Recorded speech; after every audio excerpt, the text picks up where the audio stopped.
share my screen, is that correct? Oh, yes, yes. Yeah. Okay.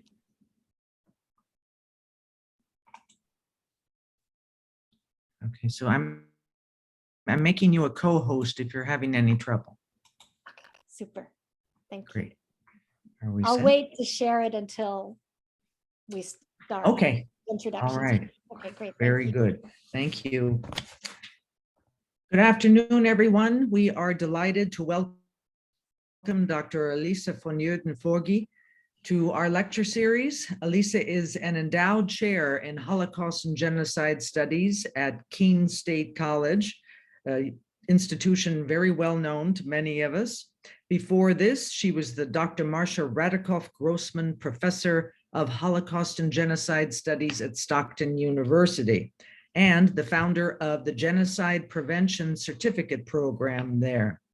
Dr. von Joeden-Forgey has an academic pedigree, therefore, that includes 2 universities that have been very meaningful for this lecture series.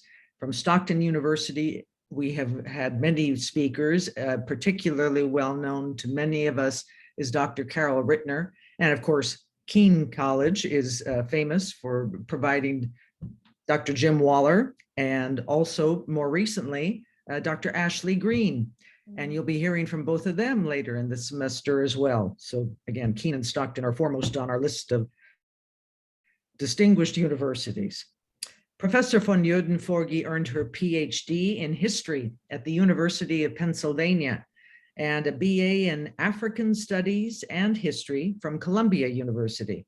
Her current work is on gender, genocide, and long-term prevention through intensive public training and social justice initiatives.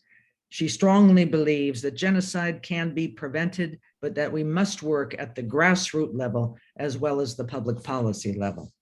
Dr. von Joeden-Forgey, we're very happy to have you here this evening. Thank you so much. Thank you really for that lovely and generous introduction. I am very excited to be here, and I want to start, of course, by thanking Sonoma State University, the Holocaust and Genocide Studies program, you, Dr. Parnes, and everyone else who has done the hard work of organizing this illustrious, truly illustrious lecture series, of which I am really honored to be a part. So I want to thank you all for the invitation and for all the hard work that I know goes into organizing these lecture series. Today I will be speaking about prevention's missing link, genocide as a gendered crime. And I have a PowerPoint, which I'm going to share. Can everybody see the PowerPoint? Pardon me, it's somehow not starting at the beginning. Excuse me, let me go back. We can see it. You can see it, great. For some reason, it's starting in the middle. So you get a preview of all of my slides. I do apologize for that. Okay, so prevention's missing link, genocide as a gendered crime. And in discussing this today, I'll be bringing together 3 fields and 3 literatures: Holocaust and Genocide Studies, obviously, gender studies, and then the emerging field of genocide prevention. And these are all 3 slightly different literatures that are growing and very dynamic and beginning to sort of come together to generate new ideas for prevention and new insights into the crime of genocide. While Holocaust and Genocide Studies offers us the opportunity to analyze and understand more deeply what we call the crime of crimes, the crime of genocide, the study of genocide prevention works to use that knowledge that we've developed in genocide studies to develop policies and practices that can prevent the crime from being committed in the present and future. So a useful way to look at genocide prevention is sort of as applied genocide studies. What do we do with all of this knowledge that we are creating about this horrendous crime? So it stands to reason that the more we know about the crime of genocide, the better are our chances of predicting and preventing it in the future. So this lecture will present some of the ways in which gender research in particular can enhance our prevention mechanisms by shedding light on the genocidal process that surfaces important and often unrecognized links between the time and space of genocide and the time and space of what we call peacetime life. In other words, I will be linking genocide studies and genocide prevention using the methods and the insights of gender studies. The scholarship on gender and genocide has matured significantly in the past 20 years. So I want to start out with a short discussion of that. Rather than being peripheral to the field of genocide studies as a whole, gender and genocide has become an established subfield within genocide studies. And this is quite new. 2 new edited volumes on women and genocide, a feminist history of the Holocaust, and new edited volumes on gender and genocide, on rape as a weapon of war and genocide, and on gender and the Holocaust have appeared since 2010. So the field is maturing and developing very quickly. Case studies have multiplied and have enriched our understanding of how gender works comparatively in the development, the commission, and the adjudication of the crime. The gender lens, as we tend to call it, the sort of special gender lens that we use to analyze genocide, is likewise more broadly accepted as an important contribution to understanding and responding to genocidal processes. Nevertheless, having said that, the insights offered by gender-sensitive research are still often treated as subjects of interest solely to either gender scholars or to studies specifically of women and girls. So gender is very much still seen as associated with women and girls. And this can have the effect of marginalizing this scholarship, as well as the scholars who work on gender and genocide, most of whom are women, within genocide studies. So as a consequence, many of the mainstream synthetic and theoretical works on genocide and just on genocide continue to fail to integrate the work of gender scholarship. And this has serious implications for prevention as it leads to the continuing marginalization of the experiences, the suffering, the testimonies, and importantly, the insights of over 50% of the human population in our prevention strategies. So we still have work to do in gender mainstreaming to bring this subject to the sort of core and the forefront of our work in prevention. Now, when we talk about gender in everyday language, as I noted, it is usually assumed that we are talking about women and girls. But we know, and I'll talk about today, that men's experiences and men's lives are also gendered, and indeed equally gendered, in as much as we are all participating in gender dynamics that construct and support and operate our societies. One of the reasons, however, that gender is associated with women is historical. And of course, it has to do with the fact that gender studies as a field emerged from women's studies, and that women's studies itself emerged from the need to rewrite women back into the historical narrative. So a lot of the work that is in fact being done in genocide studies that is, uses a gendered lens is on women. And here are just 3 more recent titles that demonstrate this. There is simply still a dearth of writing on the experiences of women during genocide, as well as what those experiences and what an analysis of those experiences can tell us about the larger process of genocide as a whole. In the field of Holocaust and genocide studies, which is, of course, the foundation for an investigation of gender and genocide, this foundation was laid largely by women scholars of the Holocaust who, in the 1980s, began to research the experiences of women survivors. Until then, until this time in the 70s and 80s, Holocaust research had in fact reflected the gendered assumptions of masculinist historical scholarship, wherein the history of men was meant to stand in for the history of humankind. So if you spoke about men, you were speaking in a neutral tone about human beings in general. Women's experiences were considered to be either derivative of or ancillary to men's, and consequently of little importance to history. It was the testimony of male survivors that came to comprise the literary and historical canon of the Holocaust, despite the fact that women were a majority in the Jewish population of Europe before the Second World War. And indeed, women wrote the majority of memoirs and testimonials in the first years after 1945. That's a little known fact, despite the fact that they had a lower survival rate overall.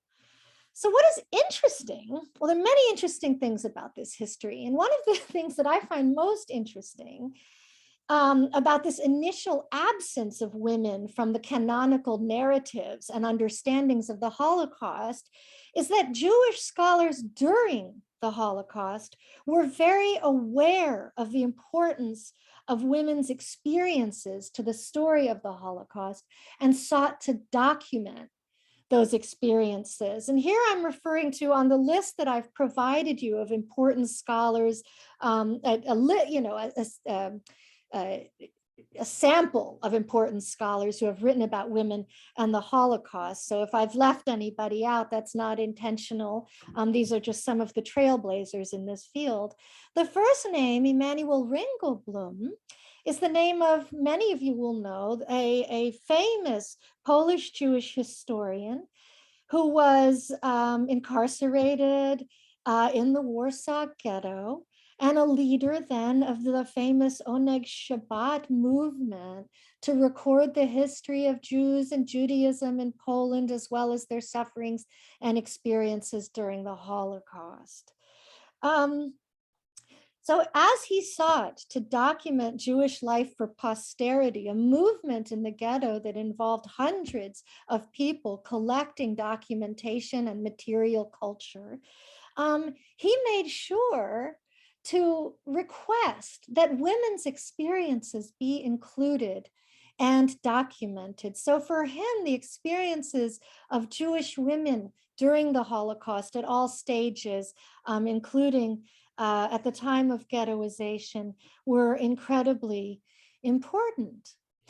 Another example of a early scholar of the crimes that we now know of as the Holocaust and of genocide, who looked at the experience of women, was Raphael Lemkin, who I always joke was in fact maybe one of the first gender scholars that we know of.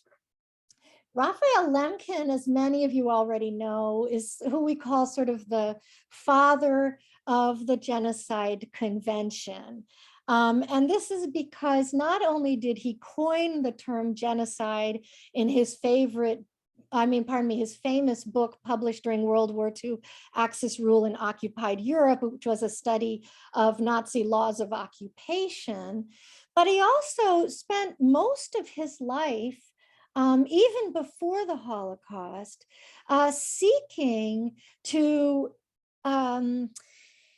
create an international law that would forbid states from committing large-scale mass atrocities against their own populations. So he studied, he had started out his university education studying philology, and then he moved in 1926 to study law, in no small part because of his learning about the Armenian genocide and wondering why a state could kill millions of its own citizens without any repercussions.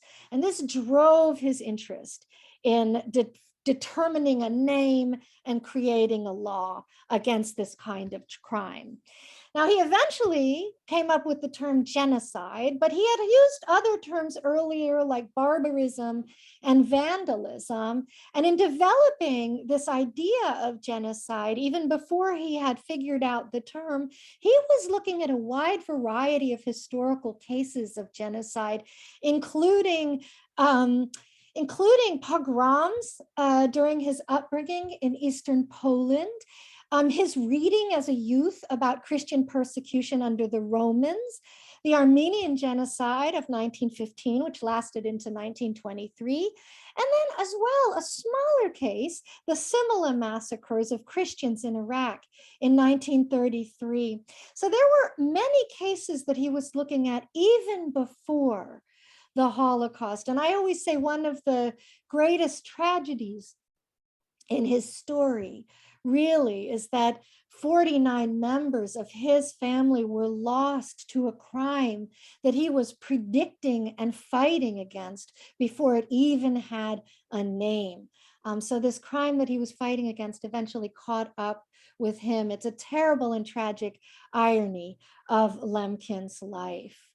But what's little known about Lemkin is that Lemkin recognized in his historical writings and studies about genocide, and I apologize for the examples, they're a little graphic, but he recognized the importance of using a gender lens. Of course, that term wasn't used at the time, but of recognizing the way in which men and women were persecuted differentially, but also in a related fashion. And so as he did his historical studies, when he found evidence of gender-based violence, he would include it in his historical studies. And in fact, one of the things that stands out when you read his historical studies is the abundance of material that he collected on the types of harms that were done to women as women, men as men, in their reproductive role in families and in their socially reproductive role within their communities.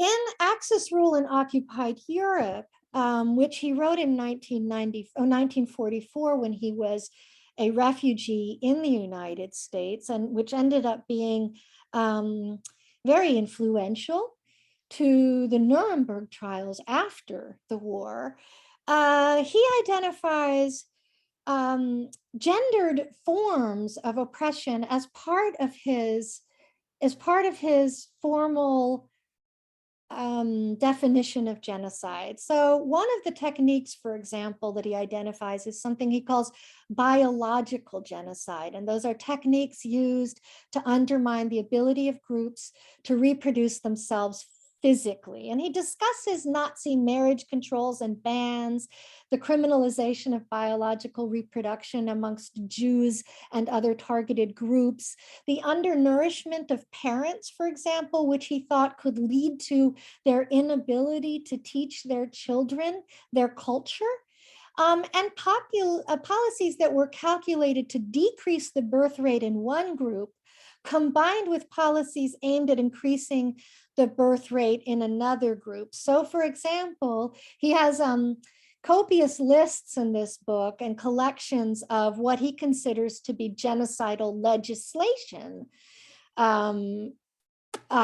put out decreed by the Nazi Party. And one example of these laws is an order concerning the granting of child subsidies to Germans in the government general from March 10th, 1942. And he reasoned, I find this to be an incredibly subtle reading of laws at a time when the Holocaust, as we now understand it, had not taken shape in the public imagination. And many people around the world were in denial about the news coming out from the Eastern Front in particular, because it was very hard to understand mass killing at this level. But what he argued about this order concerning the granting of child subsidies is that if you have Germans granting child subsidies to so-called Aryans in the government general, which was occupied Poland, at the same time that they are limiting the calories consumable by Poles and then particularly by Jews, what you have is a kind of biological warfare aimed at destroying the life ability of Jews and other targeted groups, while enriching and strengthening the power of life within Aryan German populations. And he even in Axis Rule articulates this gendered notion of genocide. A little known quote from Axis Rule, it's 800 pages long, so it's a slog to read, but a little known quote from that book is that the enemy nation within the control of Germany, and he is speaking here from the perspective of German perpetrators. So he is not saying this as Raphael Lemkin. He is trying here to summarize the reasoning of the leadership of the Third Reich. The enemy nation within the control of Germany must be destroyed or weakened in different degrees for decades to come. Thus, the German people in the post-war period will be in a position to deal with other European peoples from the vantage point of biological superiority. Because the imposition of this policy of genocide is more destructive for a people than injuries suffered in actual fighting, meaning injuries in more regular warfare, the German people will be stronger than the subjugated peoples after the war, even if the German army is defeated. In this respect, genocide is a new technique of occupation aimed at winning the peace, even though the war itself is lost. And so what I want to point out here is that Lemkin incorporates his gender analysis, what he's learned from his studies of other cases, his attention to gender-based suffering, into his very definition. There were several different sort of definitions and aspects of the definition put forth in Axis Rule, but into one of these very important conceptualizations of what the crime of genocide is. And this encourages me to look back. So reading Raphael Lemkin's sort of gendered studies of genocide and his gendered conceptualization of the crime in Axis Rule made me look at the Genocide Convention in a different way. So many folks in the audience today will know or be aware of the Genocide Convention, which is the 1948 UN convention that established genocide as a crime in international law and that lays out what we call the legal definition of genocide. The Genocide Convention has traditionally been identified by scholars as a gender-neutral document because gender groups are not mentioned, for example, as one of the 4 protected categories: national, ethnical, racial, or religious groups. However, Raphael Lemkin was involved in the early drafting of this law, as well as in pushing for its approval by the UN General Assembly. And when one thinks about how Raphael Lemkin was very attuned to the different ways in which perpetrators implemented genocide based on the gender roles within their target group and their gendered bodies within their target group, you can see how perhaps gender already existed in the 4 elements of genocide that follow the first element of genocide, killing members of the group. So genocide is usually seen as defined by Article 2A of the Genocide Convention. In the present convention, genocide means any of the following acts committed with intent to destroy in whole or in part a national, ethnical, racial, or religious group as such by killing members of the group. But there are 4 other elements of the crime that have not until very recently gotten as much attention by either genocide scholars or by legal scholars and international courts. They are starting now, as our understanding of genocide sort of goes back to the future, right? Incorporates more gendered understandings of the crime along the lines of Raphael Lemkin's work in the 1950s. These 4 subsequent elements of the crime are beginning to be looked at anew. So causing serious bodily or mental harm, deliberately inflicting on the group conditions of life calculated to bring about its physical destruction, imposing measures intended to prevent births, and forcibly transferring children. These are gendered patterns in a very deep way of genocide, or can be gendered patterns of genocide that can incorporate things like mass rape, or sterilization, or the separation of children from their families, which were all parts of what Raphael Lemkin had called the biological technique of genocide way back in the 1940s. There have only been 2 genocide scholars who have begun to investigate the gender dynamics of genocide in the 1980s and 1990s. There are only 2 who have incorporated those investigations into their definitions of genocide. And one is the sociologist Helen Fine, who some of you might know, who defined genocide as the sustained purposeful action by a perpetrator to physically destroy a collectivity, directly or indirectly, through interdiction of the biological and social reproduction of group members, sustained regardless of the surrender or lack of threat offered by the victim.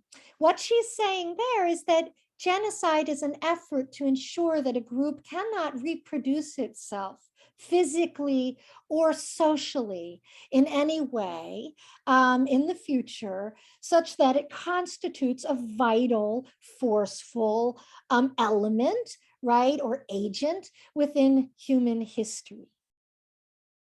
The philosopher Claudia Card, a decade later, offered a definition that echoes Fine's concern with biological and social reproduction, what Card calls social vitality. So Claudia Card approached genocide as an effort to destroy the social vitality of a group through killing members of the group, but also through a series of other techniques that stop just short of killing.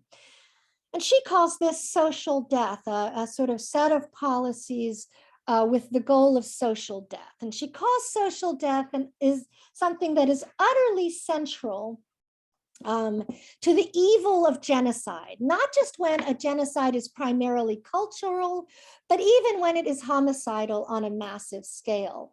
It is social death that enables us to distinguish the particular evil of genocide from the evils of other mass murders.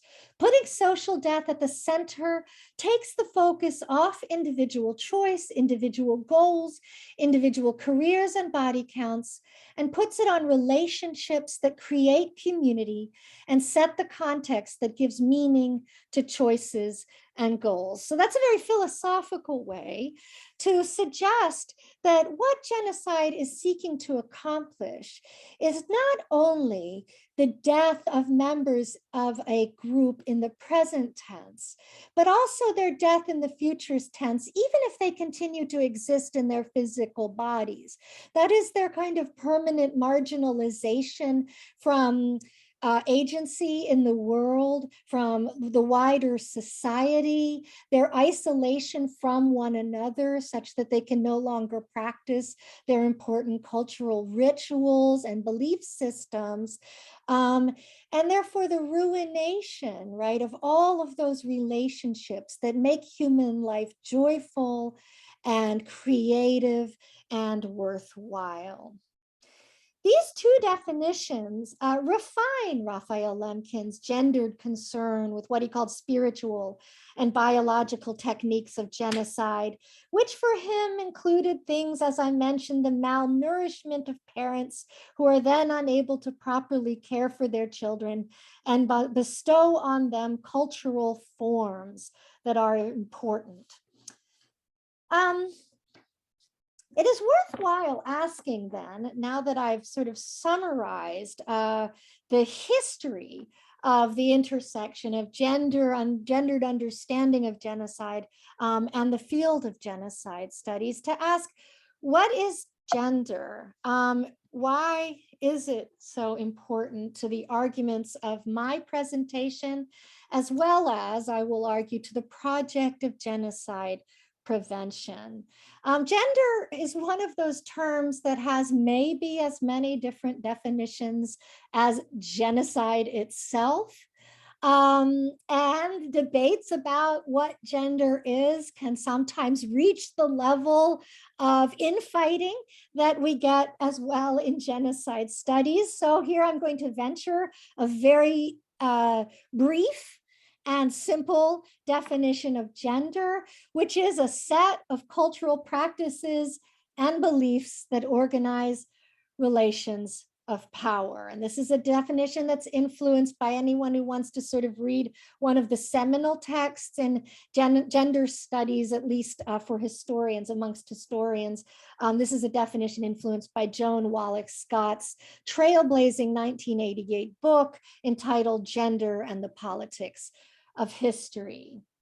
Now, gender as a concept, oh, pardon me, what happened? Oh, pardon me. Gender as a concept is usually treated as distinct from sex. So some of you all may have heard that gender is constructed, while as sex, right, the definition of human bodies as male or female is somehow organic or essentialist or biological.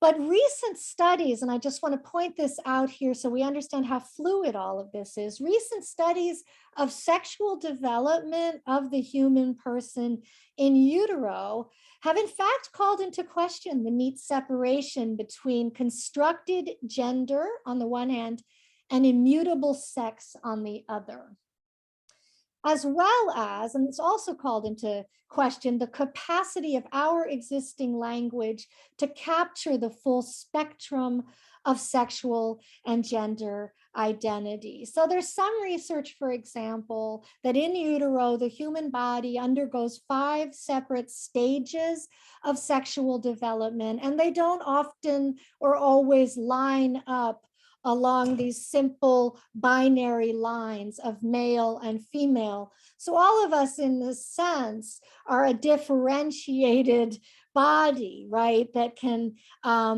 fall in and out of these 2 categories, male and female.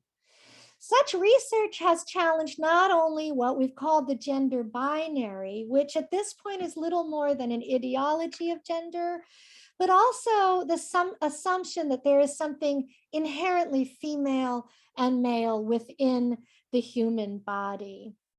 And the fluidity that exists, therefore, between the material world and the constructed aspects of sex and gender is, I think, well captured by the masculinities scholar R.W. Connell, who defines gender as the structure of social relations that centers on the reproductive arena and the set of practices that bring reproductive distinctions between bodies into social processes. That's a very complicated way of saying in brief that the gender binary has grown up around human reproduction and relies on this reproductive dimension of human societies to even reproduce itself.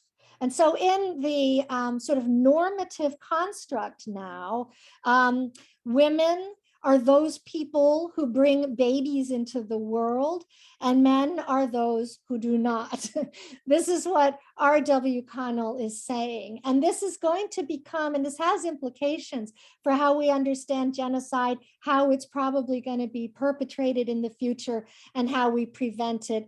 Because as the reproductive arena changes, as new groups are engaging in the reproductive arena through reproductive technologies, as all of this becomes more complicated, I expect that genocides will also begin to express themselves in new ways.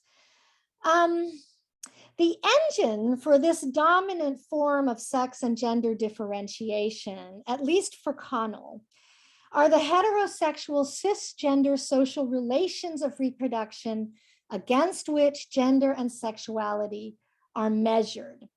Now, what is important here about these new insights is that they point to the extent to which categories of sexual differentiation are as much a construct as categories of gender differentiation. Therefore, when I speak of gender here or in other contexts, and when I speak of gender roles, when I speak of men, women, girls, and boys, I am not positing something natural, but rather referring to the constructed and dominant operation of categories within the gender regimes of groups of people, whether they are victims, perpetrators, bystanders, rescuers, or exist somewhere else along the spectrum of agency. And I have a couple slides here that sort of attempt to visualize what I am talking about in terms of the overlap between gender and genocide. So here in this visual, you see Connell's reproductive arena. And this is the space where structures and experiences, beliefs, and fantasies about gender, gender roles, sexual differentiation, and the appropriate conduct and identity for the identified binary, gender binary, exist. And these ideas and these beliefs impact genocidal ideology. They impact perpetrator behavior. They impact genocidal patterns. We're going to talk in a moment about how all of this works. They also then impact or sort of create mutual impacts between these spheres. So genocidal ideology, we can then also impact the reproductive arena. We will talk about this with reference to policy within the Third Reich, right? Pronatal and antinatal policy within the Third Reich. Genocidal patterns can then inform the reproductive arena. Perpetrator behavior can inform the reproductive arena.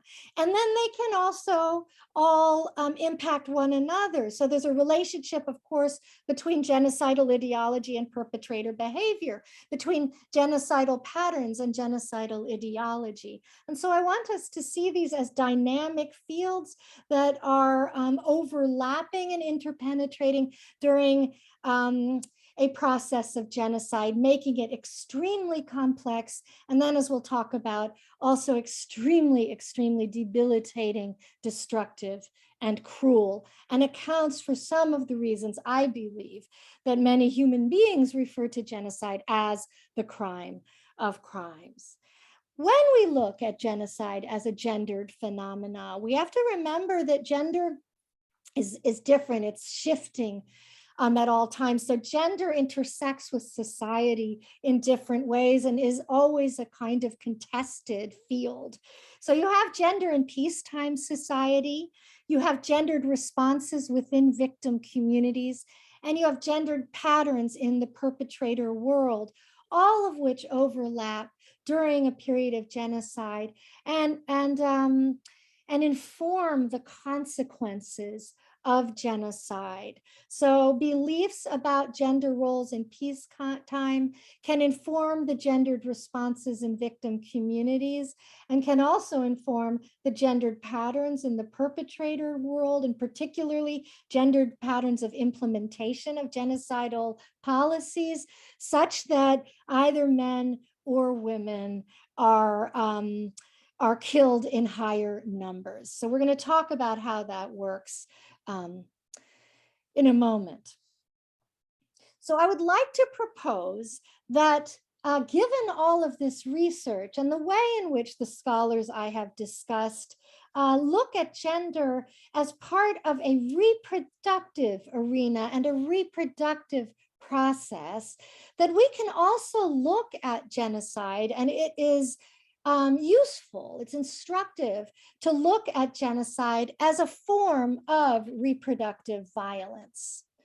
And if you look at techniques taken, and I'm not going to read them all, but they're on the slide. If you look at techniques that are taken, often contradictory techniques that are taken by genocidal perpetrators, you see how prominent reproductive policies are to the genocidal process. Some of the most notable ones, I think, are marriage bans, forced marriages, dissolution of marriages, coercive family creation, the refusal to recognize family, pronatalism, antinatalism, forced abortion, pregnancy bans, abortion bans, forced maternity, child abduction. We see these in so many genocides in differential ways based on the ideologies of the perpetrators, but they are a common feature, an almost universal feature of all genocides. So gender changes, I think, our understanding of certain things about genocide. It changes our ideas about the development of genocidal ideology, about the linear progression of genocide, the patterns and the shape of genocide, perpetrator behavior, the impact and aftermath of genocide, the definition of genocide, and the causes of genocide. So let's start for a moment with genocidal ideology. Research on genocidal ideology has shown that ideologies usually emerge within gender binaries. They weaponize gender binaries and they seek to ossify gender binaries. As a consequence, genocidaires exhibit a preoccupation with group reproduction, and they target groups based on perpetrator theories of how they reproduce themselves. Genocidaires further seek to impose a strict adherence to gendered norms, including usually enforced heterosexuality within perpetrating societies, even in cases like Cambodia, case of communist genocide, where perpetrators officially adhered to an official ideology of gender non-differentiation. So heteronormative behaviors and routines and roles were an important part of this so-called communist gender non-differentiated ideology of the Khmer Rouge. A good illustration of a genocidal project in enforced heterosexuality is Nazi policy towards homosexual men in the Third Reich. There is a whole new, very exciting field of queer studies within genocide studies that is starting to do similar things that gender studies began about 20 years ago in this field, which is looking for useful moments of overlap between the two fields that can help us understand in more depth the phenomenon of genocide. Gay men in the Third Reich were targeted for their supposed resistance to and their undermining of heterosexual race reproduction. So the most important thing for the Third Reich was this, was race hygiene and heterosexual reproduction of the pure Aryan race alongside the destruction of races considered to exist outside of the moral, social, and biological body of the Aryan race. Gay men were targeted not simply in their bodies, but also in the spaces the Nazis blamed for their reproduction. Bars, clubs, research institutes, books, and other such cultural phenomena and institutions that were, in a sense, the reproductive arena for gay life in Weimar Germany, the state that preceded the Third Reich. The first book burnings, and this is very interesting, the first book burnings in the Third Reich included the library and the archives of Magnus Hirschfeld's Institute for Sexual Science, one of the very first and very few institutes to study transgender people, homosexuality, all of these things that we kind of call LGBTQ studies or queer studies today. The Nazi Party used many different means to achieve the goal of fully eradicating male homosexuality from Germany, focusing on what they considered to be what I've called in my research the life force behind the existence of the social group homosexuals. Most modern genocides demonstrate a pronounced homophobia and a targeting of LGBTQ people.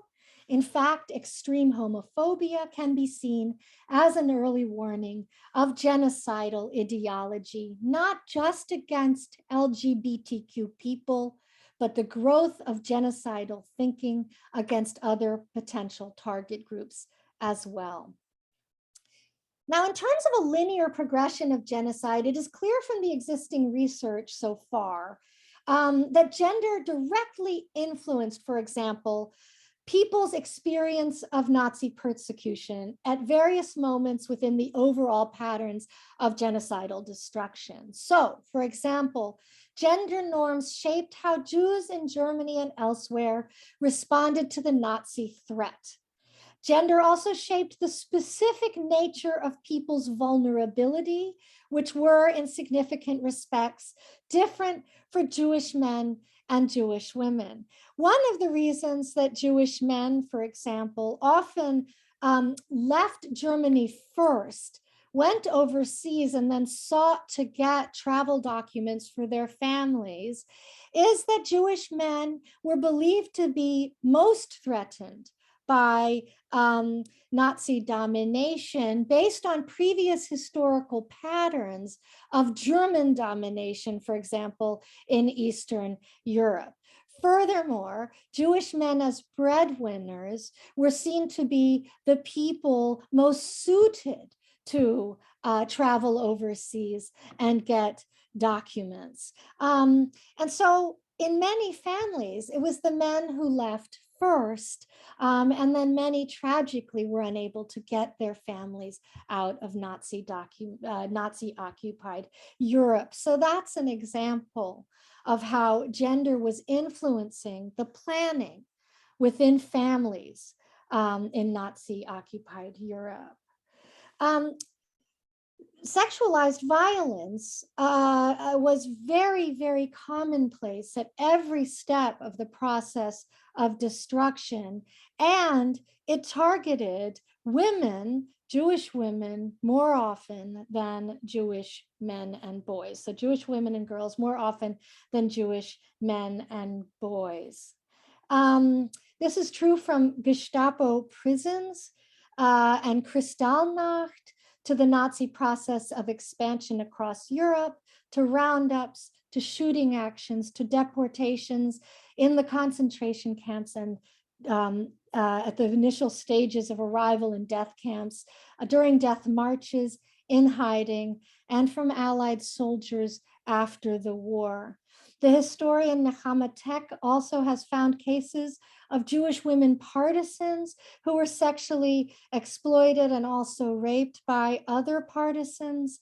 And therefore, the very real threat of sexual exploitation that Jewish women faced from a variety of men alters the dominant image of the Holocaust as an event that largely relied on forms of torture and forms of harm that we do not see in peacetime, that is, as a closed historical event, because this layering of sexualized violence along all stages of the genocidal process, including in the aftermath, demonstrates the multiple trajectories of violence that coalesce in genocide and later feed back into post-genocidal societies. And we've seen this reiterated again and again.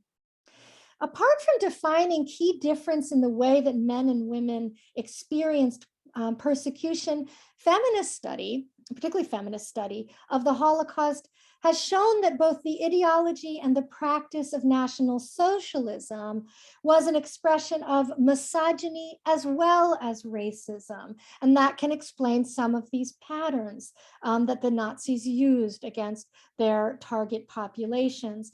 The Nazis sought to control women's bodies both within and outside of the so-called Volksgemeinschaft by pronatalism in one and antinatalism in another, by abortion bans in one and forced abortions in another, by promoting marriage in one and banning it, making it illegal in another, by promoting pregnancy in one and making it illegal in another. In addition to demonstrating the importance of misogyny to genocidal ideology, the study of gender and genocide also sheds light on the ways that perpetrators instrumentalize gender in the killing process. So even in what have been called gender neutral genocides, and these are sort of the total genocides of the 20th century, particularly the Holocaust and Cambodia, perpetrators treat the sexes differently, though often not in ways that significantly affect overall survival rates. So I just want to give some examples from the Holocaust.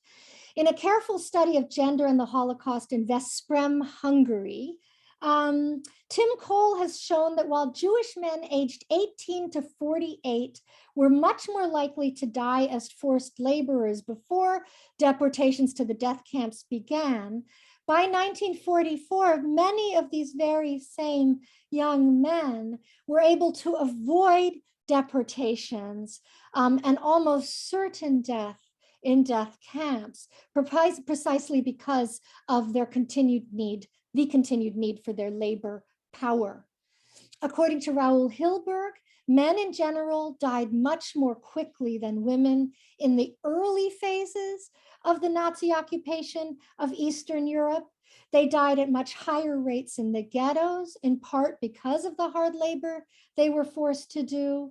And they tended to be killed first in the massacres committed by mobile killing squads in Poland, in Russia, and Serbia, because it was easier, scholars argue, for soldiers and police reservists to rationalize and justify the killing of men who could be seen as combatants and who they identified as security threats than women and children. And even Heinrich Himmler, who clearly had no qualms about killing Jewish men, needed an additional rationalization when he ordered the killing of Jewish women and children. As the case of the Holocaust demonstrates, men's fates are also determined by gender norms, by gendered assumptions and gendered ideologies. Nevertheless, this explicit focus on men's gendered experience of genocide is still very new. Patriarchal assumptions about women and children and women's so-called more peaceful nature have exercised a direct and often subtle influence on the way that observers of mass atrocity in the present sort of assess what's going on. And this can leave civilian men and disarmed male soldiers vulnerable to massacre. Attacks on women and children frequently appear to generate greater outrage than attacks on men, largely because attacks on men can be so easily explained away with reference to their supposed battle age. These are combatants in one way or another. Although public outrage at atrocities against women and children is usually short-lived, it nevertheless is significant in as much as it can serve to bring a particular conflict to the forefront of international media attention. And this has real implications. So for example, when the Yazidi were being genocided by ISIS in Iraq in 2014, men were massacred and women who were also killed. They were by and large, however, taken, right, as sexual slaves, kidnapped and taken as sexual slaves and domestic servants. The Yazidis' leadership, the leadership of the Yazidi was very different from other societies that have experienced a similar pattern of genocide, in that they encouraged women and girls to speak to the public, the global public, about the sexualized violence they experienced, to help bring attention to the genocide being suffered by the entire Yazidi community. And this worked. It resulted in global visibility in a way that massacres of men may not have, and in the past have not. Unfortunately, this global visibility of the sexualized violence against Yazidi women and girls did not directly benefit women and girl survivors on the ground in northern Iraq, where international and regional humanitarian organizations have provided IDPs, unfortunately still now, with few resources to help them heal from traumatic experiences. But it did help to place this case of genocide on the public radar. Adam Jones is the scholar who has studied male victimization during genocide in the greatest detail, and his work has shown many things that are useful to genocide prevention. He has shown, for example, that a policy of killing men first, which can also often be ignored by the international community, as I noted, can in fact be what he calls a tripwire or a harbinger of fuller scale root and branch genocides. And this is very useful to early warning systems. So if we consider that the massacre of men came first in the genocidal process during the Holocaust, similarly in Bosnia, even in Rwanda, men were killed at higher rates initially before the killing became truly generalized across genders, we can see small-scale massacres of men as a very important red flag and early warning of imminent genocide. Jones' work demonstrates that patriarchal assumptions further about men as perpetrators and combatants can serve to occlude genocidal practices, and even outright deny their existence by dismissing this sex-selective massacre of men. And equally, these patriarchal assumptions about women's suffering, that it is, for example, less important or less serious. So this idea that rape is a less serious crime than killing can serve denial strategies that point to the small number of people killed as an excuse or a denial of genocide, ignoring widespread rape and other forms of violence that are not immediately lethal. So genocidaires, in a sense, can use patriarchal traditions and assumptions within international law and within the global community to hide their crimes, either behind counterinsurgency efforts or other things, as I would argue governments, the government of Sudan has done in Darfur, the government of Myanmar is doing with reference to the Rohingya in Rakhine State, and China is doing to the Uyghur people in Xinjiang. So recognition that men are often the initial targets of murder in genocide is therefore crucial to any attempt to fashion an early warning system and end the impunity with which genocidaires have committed mass atrocity up to the present day. Okay.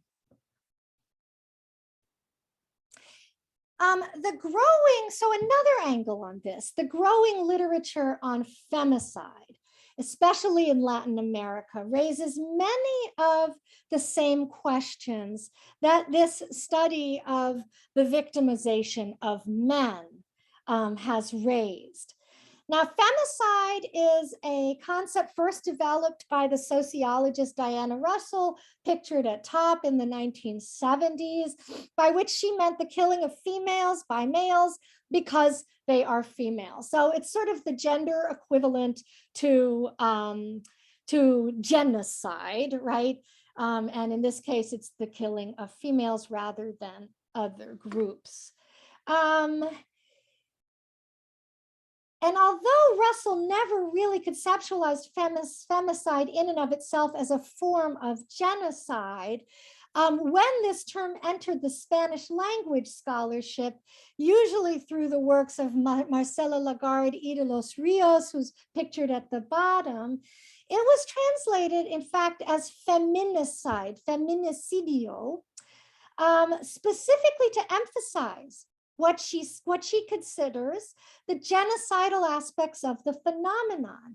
That is, that women are being targeted for destruction because of their membership within a gender-defined social group, and that their targeting is part of a larger destructive process against this group.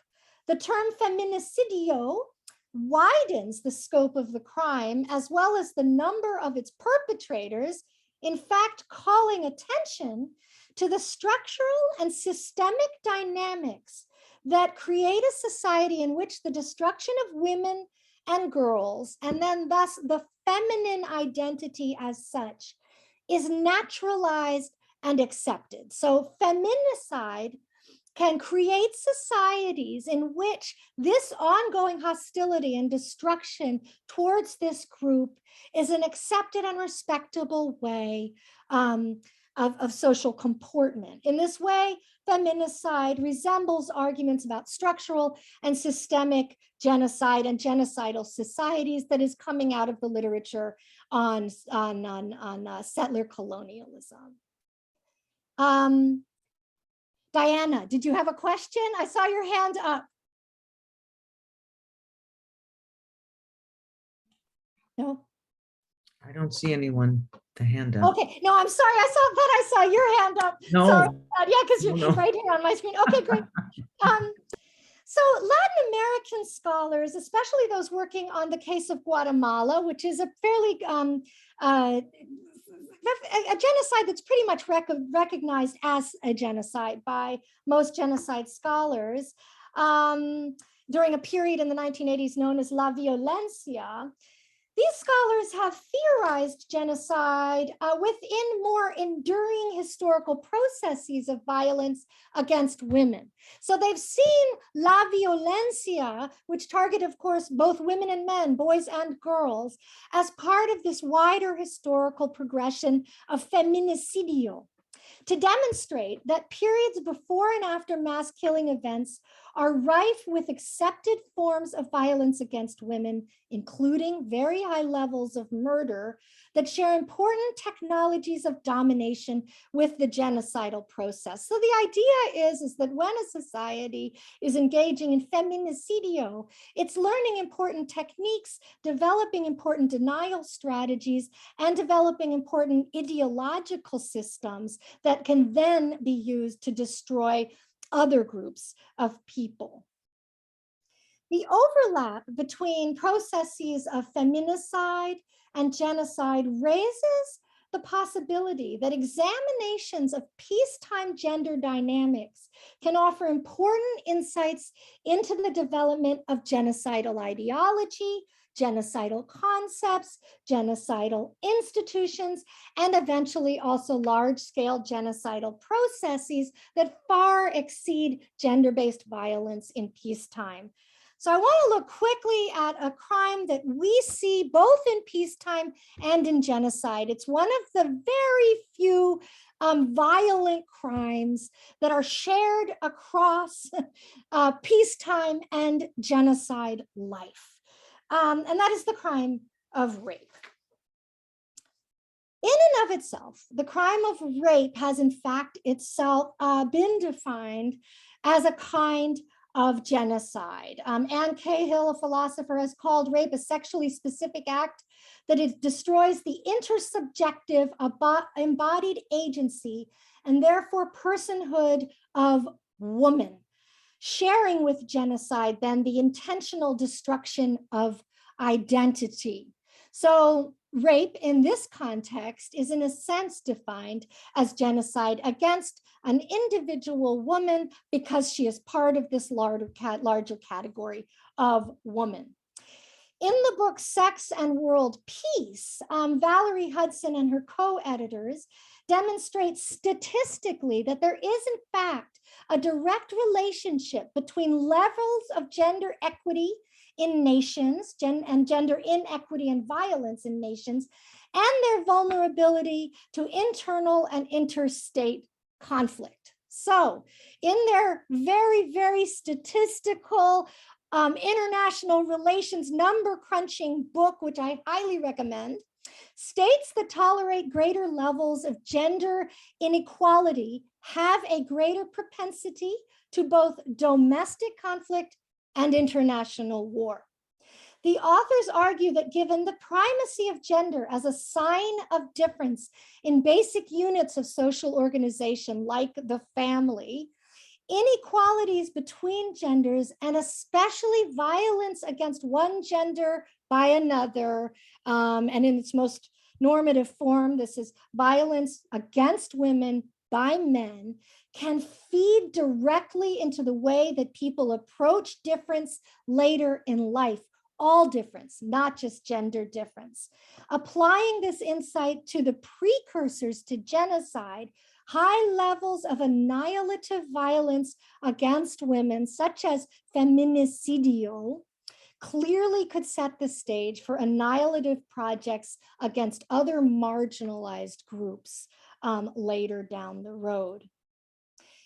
And in fact, the feminist historian Andrea Smith, who studies indigenous genocides, particularly in the United States, recognizes the powerful model that this peacetime crime of rape and other forms of sexualized violence provide for genocidal projects. In her book, Conquest, which I also highly recommend, she demonstrates how North American settlers applied the idea of rapeable and violable bodies not just to indigenous women, but to indigenous people as a whole, so entire indigenous societies.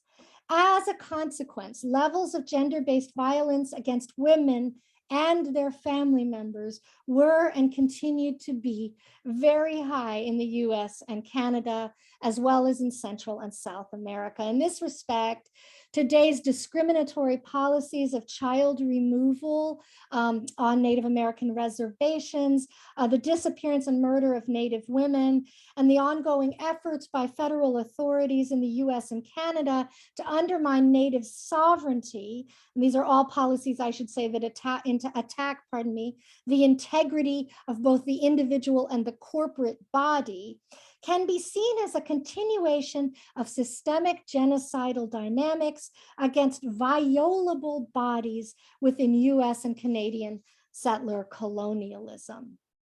And so I'm concluding now, and I know I've gone almost up to the edge of my allotted time, but the emerging link between, between violence and against women in peacetime societies and genocidal processes as a whole offers us new possibilities for the early detection of genocidal ideologies, policies, ways of thinking, and ways of behaving.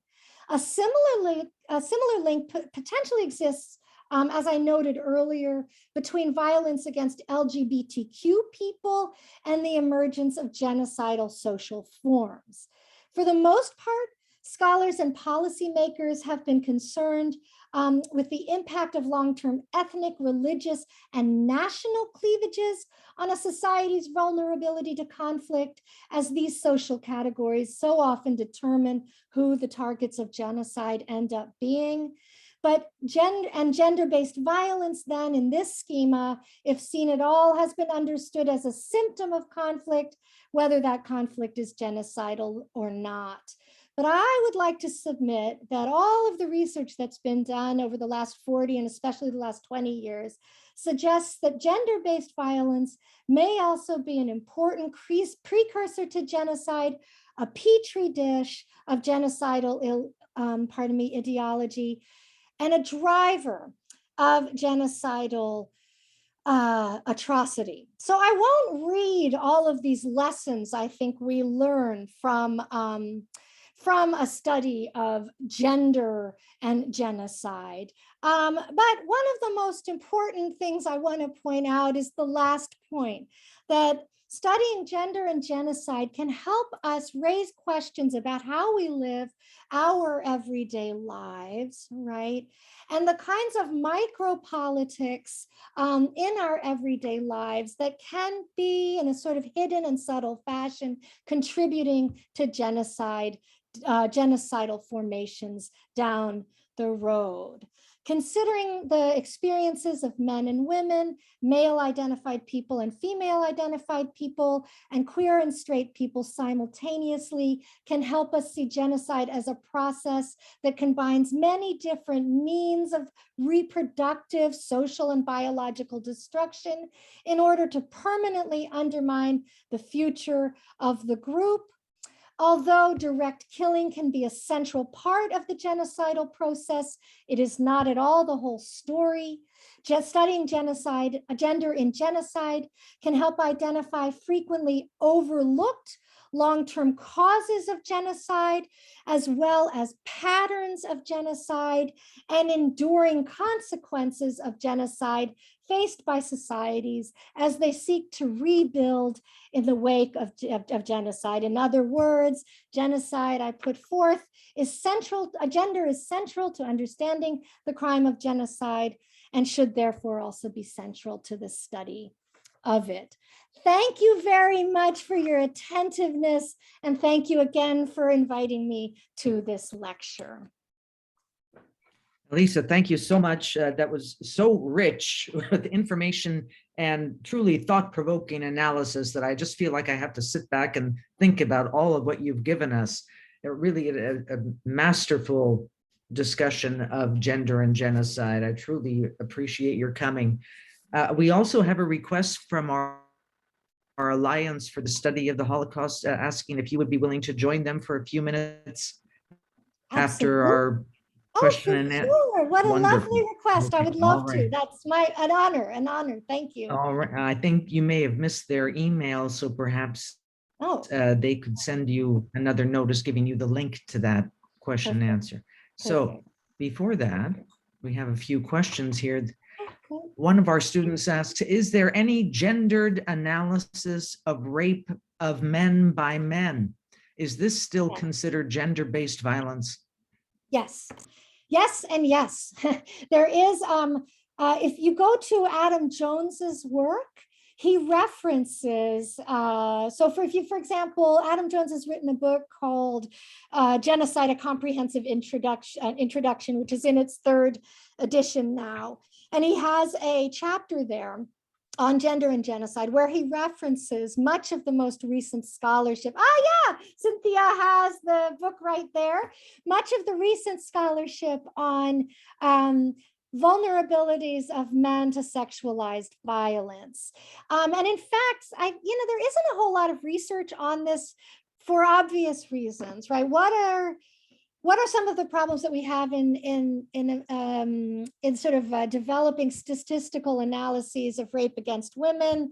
Women don't report, women underreport, women are embarrassed to report, they're humiliated to report, and they're afraid of what reporting will do to their lives. This goes as well for men, and in many cases in patriarchal societies, it's even harder for men to recognize that they, or to acknowledge that they were victims, and certainly to speak about it. Furthermore, we do not have resources for male victims of rape in peacetime, as well as in humanitarian crises. So in many refugee camps, if you're a man who's been victimized by sexualized violence, you have to go to the Women's Center in order to get help for that victimization. And so we have very, very few statistics. However, the studies that have been conducted, and they're very, very good, have shown what I believe, right, is an uptick in sexualized violence against men and boys during genocidal violence. And my explanation for that, and it needs a lot more research, is that rape and sexualized violence is one of the best and cheapest techniques of destruction of a social body and identity, both individual and collective identity that exists. And you can destroy generations of people through rape in a way that you actually can't through killing. And so it's a tenacious form as well of violence that leads to not only, intergenerational trauma, but also cycles of violence. So if you look at sort of stories of ethnic cleansing in the Balkans, many perpetrators of mutual ethnic cleansing, over the past 200 years will reference the rape of their grandmothers as the moral authority driving their rape or their killing in the present. And so, rape has a long memory. And so I think that, yes, in genocidal processes, men and boys are raped at much higher numbers than they are in peacetime or even in war. I think the point of male rape is the same as a female rape, which is to destroy the ability of the group to reproduce, as well as to cruelly humiliate the victim. Like rape of women, perpetrators who rape men use those rapes as rituals of comradeship that strengthen the glue and the ties that bind perpetrators together. And what we have seen again and again and again is the language that perpetrators of male rape use feminizes the victim, right? Which further disencourages male victims from coming forward because they will feel that feminization, right? That humiliation of their male identity very deeply. So that's an excellent question. Yes. I very much suggest you go to the scholarship because it's very, very good and thought-provoking and incredibly important to our understanding of the crime. So thank you for that wonderful question. Yes. We were speaking of intergenerational trauma last week.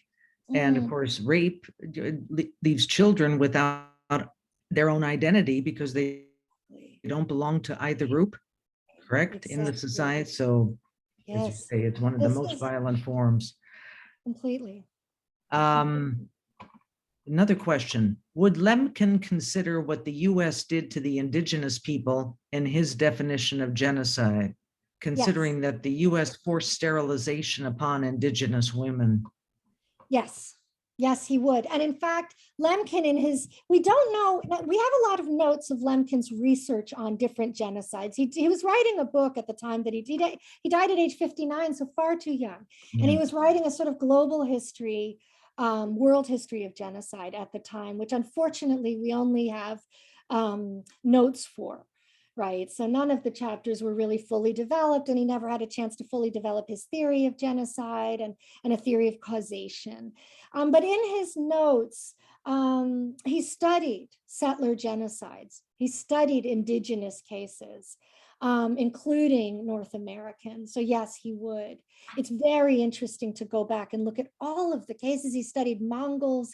He studied the Herero in German Southwest Africa. Oh, wow. Yeah, he studied the Tasmanians. He studied just the gamut, right, of cases that he could identify in the past. It's really fascinating. And some of his works, his studies have been edited and released as books.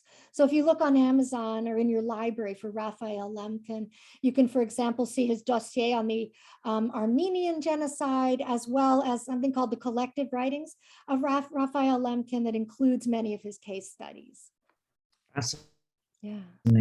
Great question. Another question, since white supremacy was a tool in the Holocaust, what is the academic opinion on how white supremacists have begun a conspiracy theory of white genocide? Is this in some way mocking the Holocaust, or is there any standing behind it?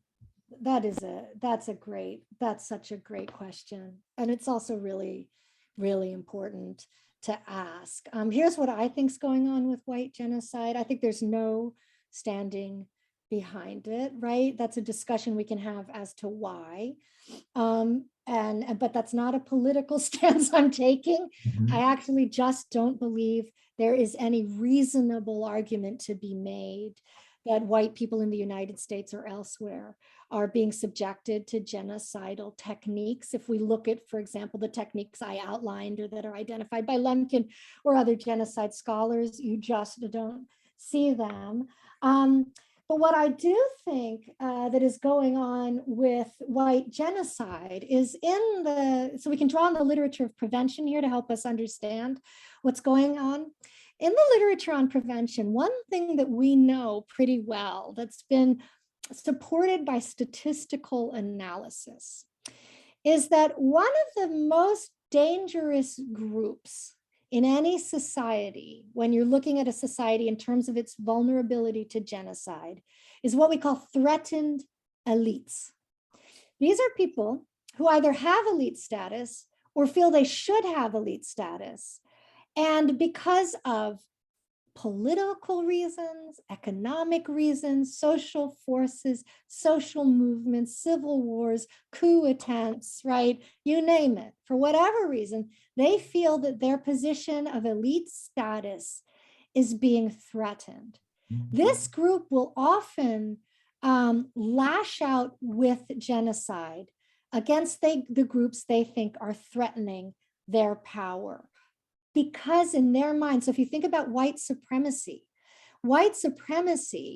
is a theory of power that rests on the destruction of all non-white people, people of color, Black, Indigenous people of color, right?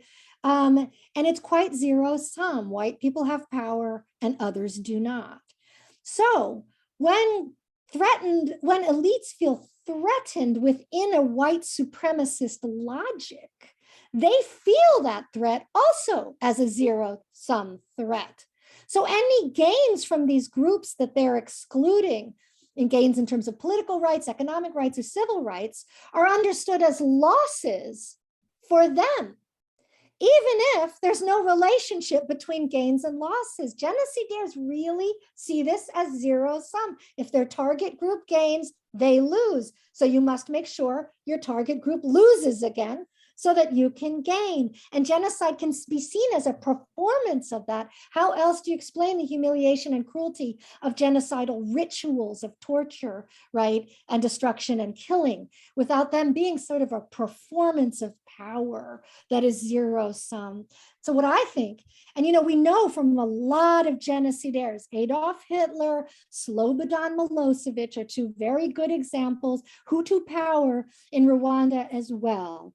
They said while they were committing the genocide, before and after during their commission of genocide, they argued that their group was being genocided. So Adolf Hitler argued that the Jews were destroying Germany and would not stop until Germany was completely erased from history. Slobodan Milosevic argued that Muslims in Bosnia, in Albania, in general in the world, were planning to genocide Serbs. He said this in many speeches before the war started in 1992.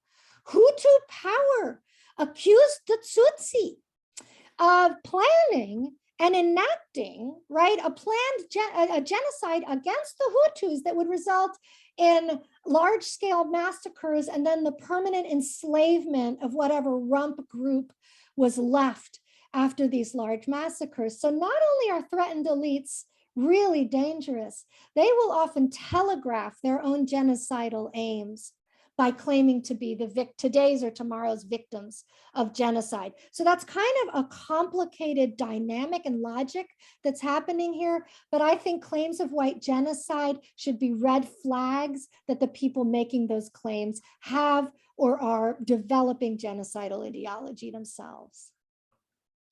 It's a great question. Thank you for asking it. One last comment that someone in the audience made is in 1937 in Puerto Rico, Rico, 1/3 of the female population was sterilized. Yeah. Is that a case study for people looking at gender and genocide? Yes, I believe so. There's this ongoing debate in genocide studies that about what we can call genocide, like what are the limits to what we call genocide, right? So there's this fear that once we start moving away from sort of the classic cases of 20th century genocide, which were pretty much totalizing root and branch genocide, where men and women, girls and boys were killed pretty much in the at the same level. So Armenian genocide, Holocaust, Rwanda, and then sometimes Cambodia is included in there as well. The more we move away from that, the more we get into kind of iffy terrain. But from a prevention standpoint, it's very important that we make sure that we're looking at all sorts of cases, that we cast the net widely, so that we're not overlooking really important red flags and vectors of genocide, and so that we can sort of make suggestions in peacetime societies for where they might look and devote resources, right, to reduce their vulnerability to genocide. So that's one thing. So we would never want to exclude Puerto Rico and plans for mass sterilization as red flags of genocide because of that need to have a wide net. But also, if you look at Raphael Lemkin's arguments, right, if you look at the techniques of genocidaires, sterilization, mass sterilization is one of the most common techniques to affect the destruction of a group and group identity. This is an incredibly painful realization, I think, for many people in the United States, that there are these genocidal dynamics in our history. But I'm of the school of thought where I do believe that there are many, many forms of persecution that whose logic we can better understand in the United States history by using a gendered lens of genocide than by leaving it out. So that is my answer. And I do think, yes, sterilization of 1/3 of a population could constitute genocide. Absolutely. And actually, if you're interested in a case that could help with this, if you want to make that argument, look at the Prosecutor versus Kristich case from the International Criminal Tribunal for the former Yugoslavia, the ICTY, which decided that the massacre, so we're not talking about sterilization, but the massacre of 8,000 Bosniak, that's Bosnian Muslim men and boys in Srebrenica in 1995 was genocidal because those 8,000 men and boys were the sort of, what would you say, constituted the major the masculine reproductive power within the larger 40,000 member Bosniak community in Srebrenica. So 8,000 men of 40,000 people were killed, and that constitutes genocide because proportionally what that means is that the Bosniak community in Srebrenica was never going to be able to reproduce itself in the future as a serious historical power. This is a legal determination. It is incredibly interesting language. It's controversial, but it is now accepted case law. And so, one could make a similar argument for sterilization, because with forced sterilization, you have as much of a chance of reproducing physically as you do when you're dead, right? Because you no longer have your reproductive capacity. So yes, the same argument could be made. So it's an interesting thing to look at. Yes, it certainly is. Elisa, we've run out of time. We're so grateful to you for coming and visiting with us. The Alliance has sent you the link to their discussion, so we hope we'll share you with them, and we hope you'll be back to talk with us very soon. I would love we'll it. Stay in touch. Great questions. Thank you all. Thank you so much. It was fascinating. Thank you so much. It was truly fascinating. Good Have a night. wonderful